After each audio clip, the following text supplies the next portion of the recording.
think the national media doesn't want a guy that can win a key swing state who's proven to be Democratic incumbents and actually get conservative things done in Washington? Why do you think they're against somebody like that? Ladies and gentlemen, you have an opportunity to stick it to the mainstream media. Help us out. Thank you all very much.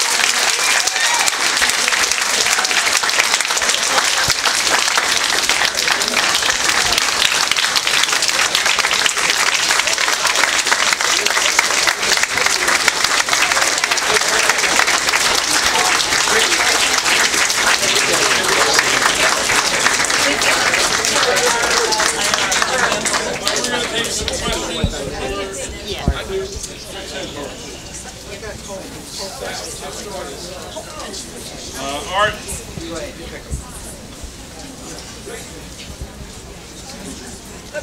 I want to ask this question. The thing I'm asking is, what is your vision for America to bring us back together as a unified nation once again?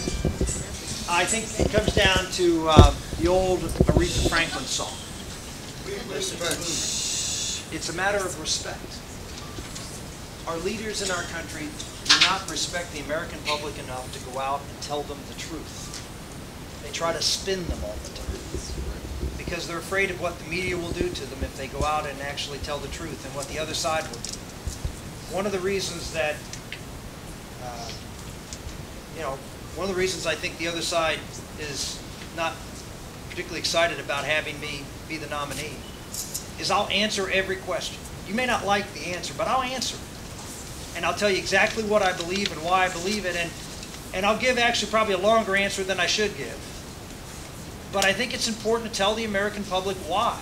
One of the reasons I've done this is we've sort of climbed in the pole in Iowa, New Hampshire, and South Carolina little by little. Why? Because I go around and do these kinds of things all over these states. Meet with folks, take questions, sometimes for 2 hours. I was at a Tea Party group in Greenville last night. And spoke for 2 hours and didn't give a speech, just took questions for 2 hours. And it's important that we have a leader that goes out on national security, on these entitlement issues. None of you knew what an entitlement was. Well, how do you know if you're for entitlement reform or not if you don't know what we're talking about? But we'd rather play the game of trying to figure out a spin to make you think the way to agree with our side because of the way we're spinning it, instead of just leveling with people and saying, you know, what are we going to do? Here's the truth. You help us find a way. Before anybody asks the next question, keep it short. It's one sentence question. Ask the question. Diane? We love minorities and people of the world. Americans are very giving, but we are very concerned about the danger of the criminal cartel in making incursions across our border sometimes with the help of the Mexican military. We understand that's a precarious situation. So what will your position be and how will you help secure specifically our southern border? I took the position when I was in the Congress that we needed to secure the border, period. I voted against amnesty. I voted against federal benefits for illegals.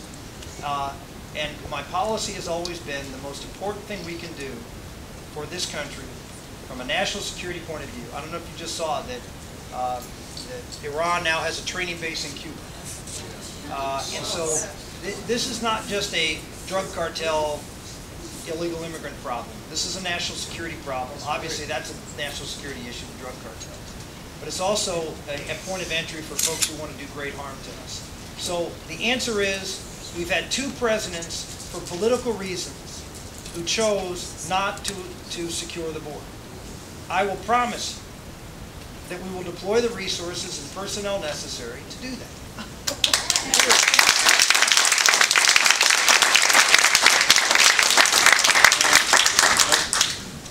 Senator, I'm not trying to test your memory.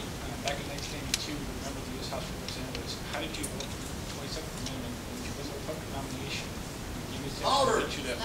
If you win the Republican nomination, I'll give you a tip who to pick for VP that will guarantee you to win the presidency. 27th, is that the Madison Amendment? Yes. Yeah, I voted for it. Good. Yeah. Second question. Madison Amendment said that members of Congress cannot take a pay increase during their term of office. Also, if you want to, like, The left doesn't want you to win, obviously. And I guarantee that if you pick Senator Marco Rubio from Florida Yeah. for VP, That's right. Jay, all right, we'll do Jay and then Margaret. Senator, one of the tactics that I see so often is the tool of ridicule of the conservative point of view. And a lot of people think that it's really cool to buy into it because then they feel like they're part of a club. And they want to hit us with a club like that club. How do we fight that, in your estimation? If you have a leader who is willing to go out and talk to the American public, Like you're doing? and level with them and communicate with them. And you know, Ronald Reagan, when he left office, his farewell address, the end of that farewell address, talked about his concern about the future of our country because of our people not knowing who they are, not knowing our history. And I think that's a very important thing. That's why I started the speech out the way I did. It's a very important thing. If you want to bring people together, well, we have to have something to, a common point, a touch point. I mean, America is not a country that is, when you think of America, you don't think of an ethnicity. Very few people consider themselves ethnically American. America is an ideal. It's a set of values, shared values. And so I think the important thing for us to remember is that we need a president who can remind us what those values are, what made us great, and what we have to do to solve the problems of today is consistent with the values that made us successful. We also have to challenge people to, I get upset when I hear a lot of folks talk about, you know, well, we need shared sacrifice, or we need, you know, we need to cut this and cut that, and we need to be tough on this. Americans are not an eat your spinach kind of folk. We just don't respond well. But I think Americans will respond to the term I used earlier, duty. They understand what their duty is. And of course, sacrifice is part of your duty, but it's not the only. Part of your duty is to create a growing, vibrant economy.